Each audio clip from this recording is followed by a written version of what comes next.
Rogue waves in the ocean are much more common than anyone suspected, says new study. Oh, you don't say, right? Anybody, shout out Matsell in California. Anybody that grew up near the ocean or has spent any time around the ocean knows, as Matsell wisely said, you don't turn your back to the ocean because you never know when there's going to be a swell or a swell or a rogue wave kind of just roll in, and you're just chilling on the rocks, taking a selfie, and then bam, it grabs you and takes you out. We've seen this stuff. It happens, right? This is it happens to people on video and whatnot, and it's horrifying. It's one of those things where it's like, okay, just don't get too close, right? I spent a lot of time growing up around the ocean. I was blessed in that regard. Again, having grandparents and some friends that lived up Monterey Way, Central California, and we were able to walk to the ocean, which was absolutely fantastic. And so we spent a lot of time down there, and just hanging out as kids. Where I know not everybody gets to do that, and there's many landlocked areas where you kind of wish you pine for the ocean, right? The smell of the sea and the rest of that stuff. It's definitely a calling that humans have. But the weird part is how this kind of fits together is that this weird synchronicity, right? As we say, the old Carl Jung sync here. But so this published today, and rogue waves in the ocean are much more common than anyone suspected. I'm going to read just a little bit of this. It's pretty long, and again, this is the cool thing about theconversation.com is it's completely open source, so I could read this entire thing, and but I don't want to go too far into that and bore you to tears. But listen to this. Straight from the article. We used three-dimensional imaging of ocean waves to capture freakish seas that produce a notorious phenomenon known as rogue waves. Our results are now published in the Physical Review Letters. Links there if you guys want to check it out. Rogue waves are the giant colossi of the sea, twice as high as neighboring waves that appear seemingly out of nowhere. Stories of unimaginable mountains of water as tall as 10-story buildings have populated maritime folklore and literature for centuries. Of course, also sea monsters, and also more recently UFOs, right? Which we'll get to some of those things in a minute here as well. But so recent technology has allowed scientists to spot rogue waves out at sea, making legend become reality. The first and most famous measurement was of the Doppler wave, a 25.6 meter monster recorded in the North Sea on January 1st, 1995. Boom. Yeah, that's a big wave, right? Which exactly this gets weird. So despite observations, we still don't know how often rogue waves occur or if we can predict them. Good luck on that. The ocean's a pretty wild place. A record of a rogue wave doesn't include specific features that distinguish the sea around it, so we can't make comparisons to predict the conditions needed. So their team set sail on the South African icebreaker S8 S.A. Agulhas 2, I believe is how you say that, to chase rogue waves across the Southern Ocean, where mighty winds shape Earth's fiercest waves, which is pretty cool. And if you read this, you can see they're talking about the wave's direction of travel. They're talking about the wavelength and the wave frequency and how this type of stuff happens, right? And they're making differentiations, which is absolutely wild to me, of mature waves and fledgling waves, right? So think about the ocean deep and the mature ocean that's been there for thousands and thousands or even millions of years. Right? How do you do the Argmady, whatever it is? I'm terrible at this stuff, but okay. So deal is this, right? So this is where this kind of culminated in the weekend for me, because I was doing, like I said, taxes and things, and just trying to catch up and get everything rolling with the StreamYard and everything else. But this gets even more weird because not only do we have rogue waves happening, let's see, where is it? We got this other thing that happened in the past week. If you guys saw this, it's absolutely wild. If you haven't, and this is from Newsweek.com, and this is, again, this will be linked down below if you want to check this out. But mystery as underwater anomaly larger than Texas spotted off African coast. You guys seen this? Yeah. Alien wave. Okay. All kinds of wild stuff. So we got this confluence of events, and I saw this one last week, or was it 2 weeks ago or something? And I was like, yeah, I mean, it's another sensor anomaly or something, whatever. Right. So here we go. Check this out. I'm gonna read just a little bit from this, and then we'll get into the rest as we go. Okay, so a wave anomaly captured by a weather mapping system sparked a global mystery this week, which was last week, I believe, with some internet sleuths even claiming it proves the existence of aliens. Yes!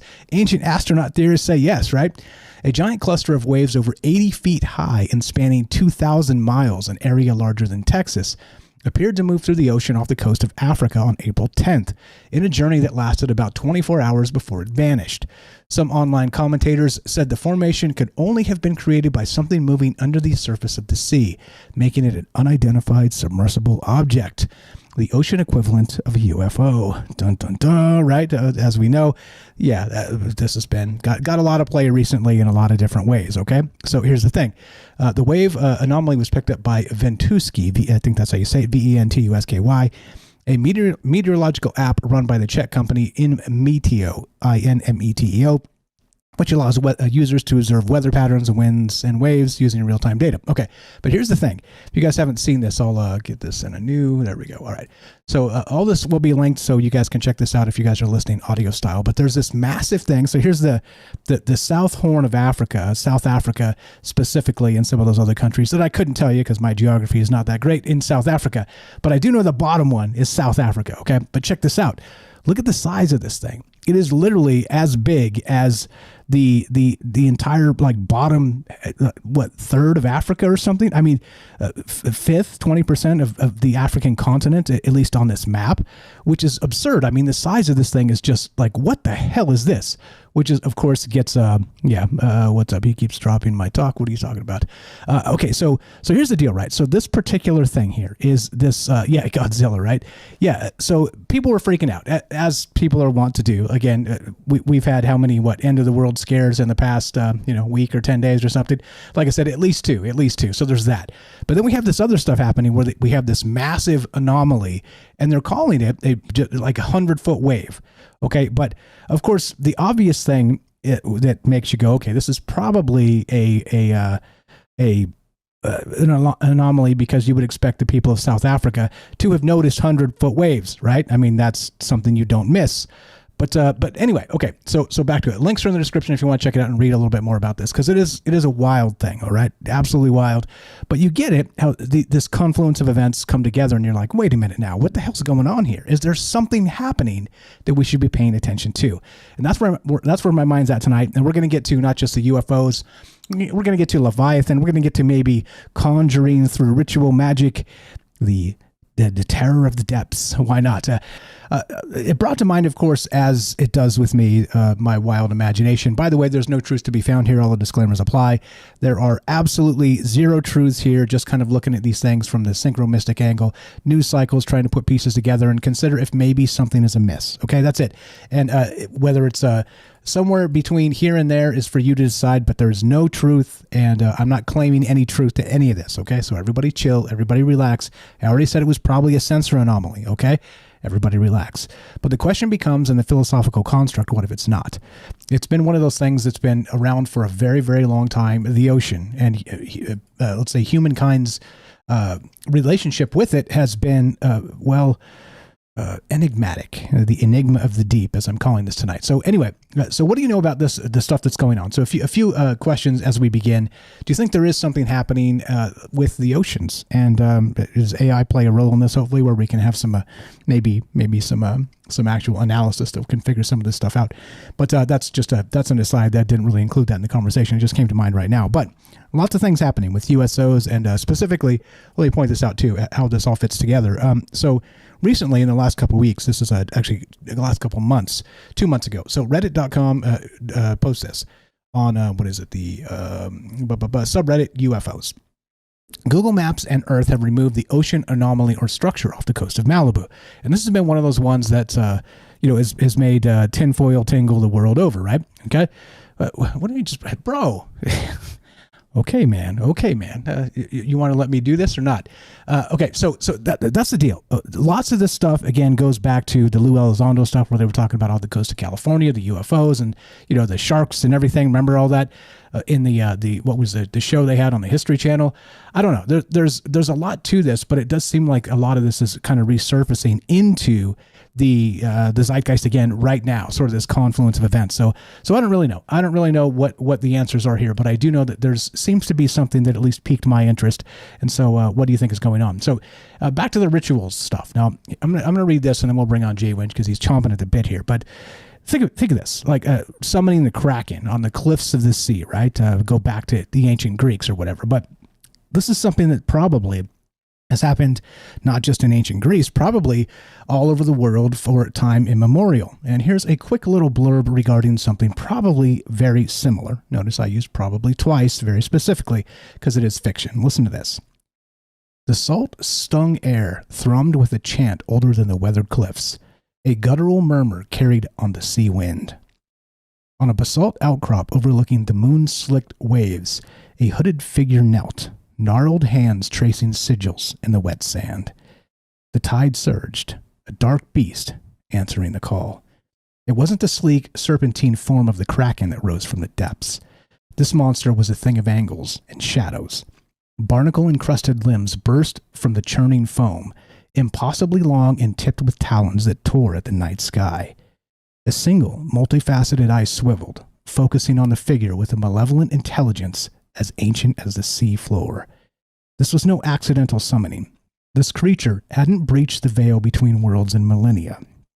The ritual was precise, the sacrifice terrible. The power of this magnitude always came with a price, a fact the figure had factored into the meticulous design. The monster shrieked, a sound that cracked the weathered stone. It lashed out, not at its summoner, but towards the distant flicker of ship lanterns. This was a weapon, fueled by blood and ancient bargains. A vengeance. Oh, and vengeance was its intended purpose. What's up, guys? I see in the chat. I'll come say at the bottom of the hour. The figure watched the carnage unfold, the ship splintering like a child's toy beneath monstrous claws.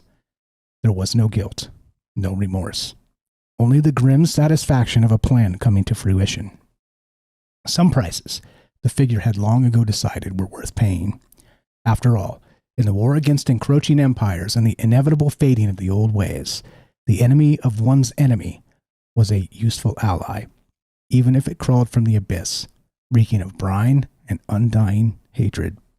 And yeah, there you go.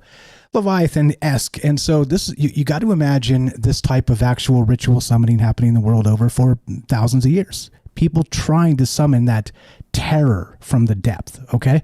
The depths of the ocean themselves. But anyway, what do you know about this? Does it fit into UFOs? What the hell's going on with this? And how you guys feeling tonight? I hope everybody's doing well. Did you get your taxes done? Everybody feeling good right now? Yeah, I'm super feeling good right now.